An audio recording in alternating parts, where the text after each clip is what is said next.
The U.S. Navy and Royal Australian Navy came together for operations in the South China Sea starting April 13. An Australian frigate has joined 3 U.S. warships in the South China Sea near an area where a Chinese vessel is suspected to be exploring for oil, near waters also claimed by Vietnam and Malaysia, officials said on Wednesday. HMAS Parramatta FFG 154 began sailing with Ticonderoga-class guided missile cruiser USS Bunker Hill CG-52, then rendezvoused with amphibious assault ship USS America LHA-6 and Arleigh Burke-class guided missile destroyer USS Barry DDG-52 April 18. Their combined operations started with force integration training and maneuvering exercises between Parramatta and Bunker Hill. "It is great to be operating with the Australians again," said Captain Kurt Sellerberg, commanding officer of the USS Bunker Hill. "Every time I have deployed to this region, and to the Middle East, I have had the good fortune to operate with the Royal Australian Navy." Operations with USS America started with a precision maneuvers that included Barry in the South China Sea.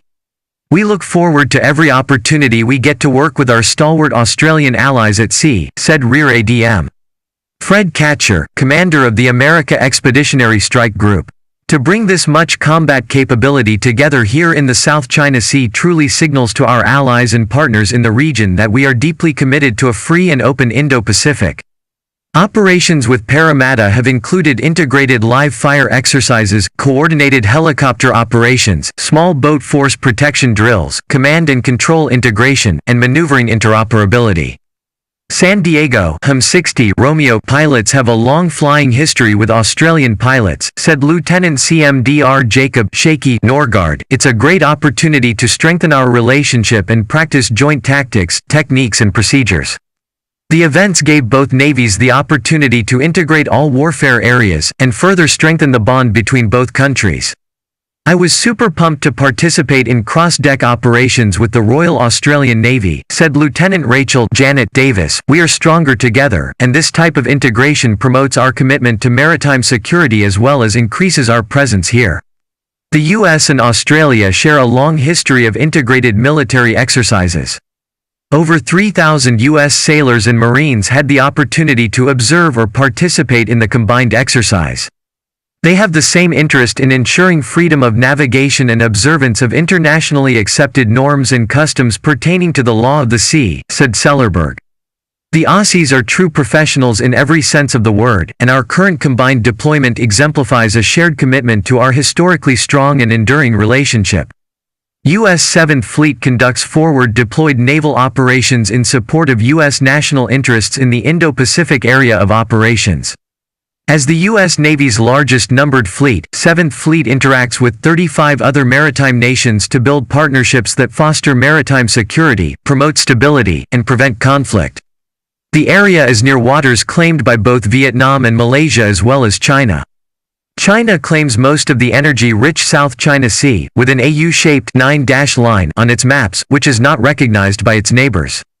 Petronas and Malaysia's foreign ministry have not commented on the situation, but the United States has called on China to stop its bullying behavior in the South China Sea.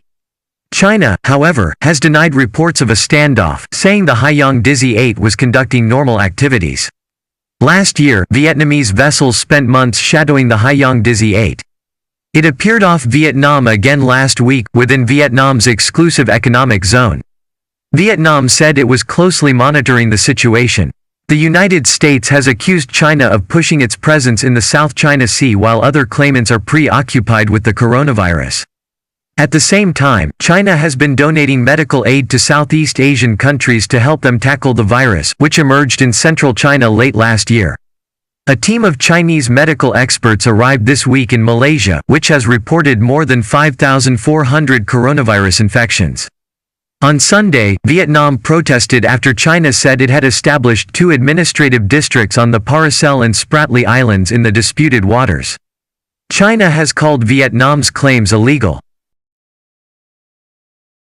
Don't forget to like our video and subscribe for our channel.